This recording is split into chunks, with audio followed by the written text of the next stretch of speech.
So hot swappable G Pro X PCB.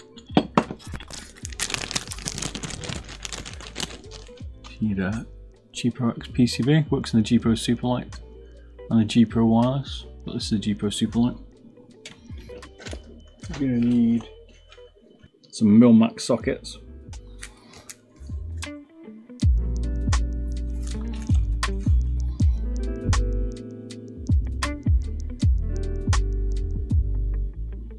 Used for hot swappable keyboards. You're going to need a new encoder, well, unless you're rocking one off the old G Pro.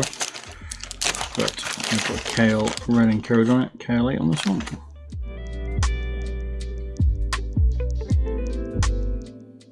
We get 8mm encoder, and you're going to need a center M3. This is a 5.2mm M3. Oh, sorry, 5.7mm. It's not the exact same one on the Superlight or the G Pro. These are custom one. This is the closest one I can find. So that's it. So we're going to have to first drill out these holes, make them wider because the Mil-Max. It doesn't have to go flush, but if it doesn't go flush, sometimes it helps with the pre-travel. But we have to go in here. They don't fit without drilling it. So one handheld drill. We have used some auto drills, or drills in electronic ones. It can be a little bit aggressive, but hand drill seems okay. That's how thick it is. That's the exact same right size as the Mil-Max socket. It's just big enough for the Mil-Max to fit through it.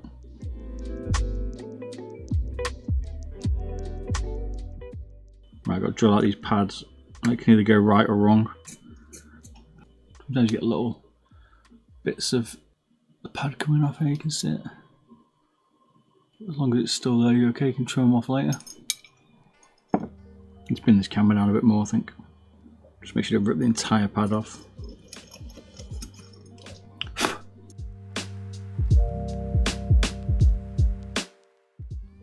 Do you recommend doing this mod? Nope, dangerous.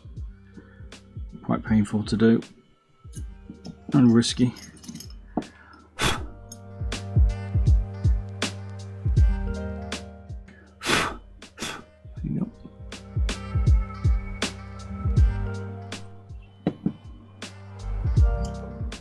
Now I can bring in my other PCB holder.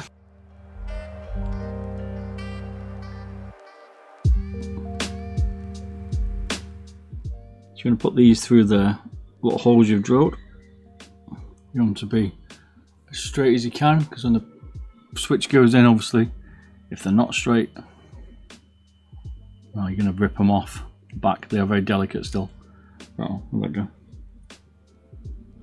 And I get a bit of tape, because you can see they keep dropping out. Here's some aluminium tape I've got.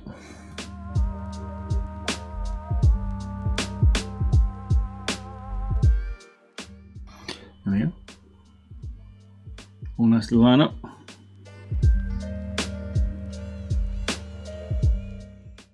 You gotta get your flux.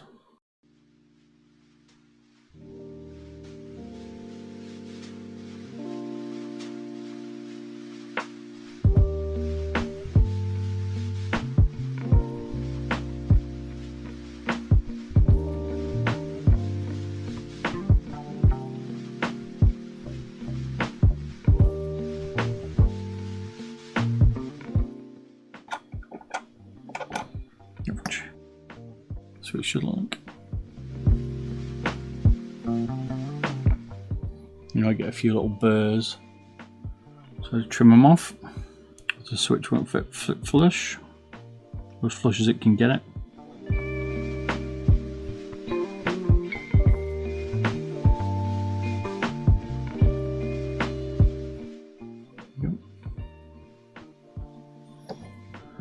you get your switch and then you can just test it out. Now I gently push it, don't over push it if you're putting these in, because they will ping off. There you go. See, it's nice and flush. To get them out, you could just rip them, but you can rip them off. So I just push my nail down or something if you haven't got any nails, and just try and gently pull it apart like that.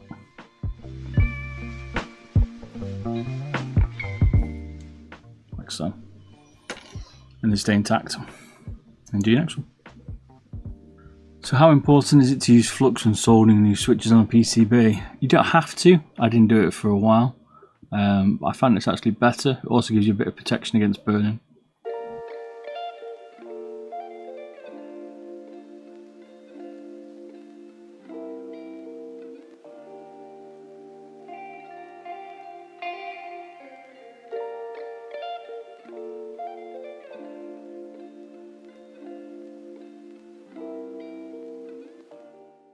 Also, the flux helps the solder spread better.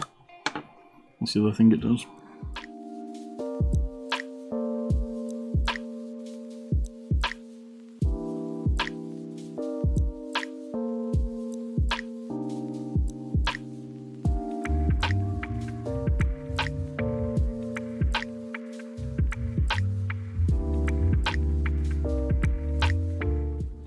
There we go, that's that part done.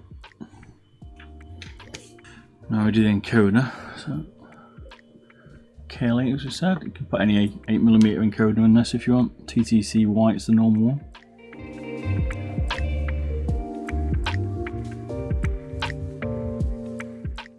Also, these don't fit through the I've got a skeleton, but sometimes these, if you over solder them, they don't fit through the holes below the switches. Sometimes you've got to widen them a little bit on the skeleton of the G Pro Superlight.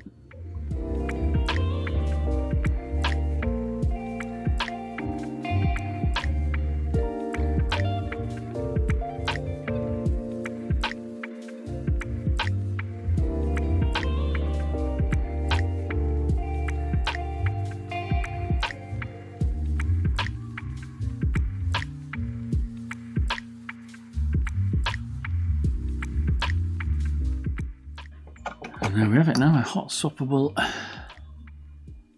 G Pro PCB or G Pro X. Can work on the Superlight. So you can trim these off if you want. I tend to leave them because I don't want to weaken the back of the socket, but you can trim them off if you want to throw overhanging a little bit. Et voila.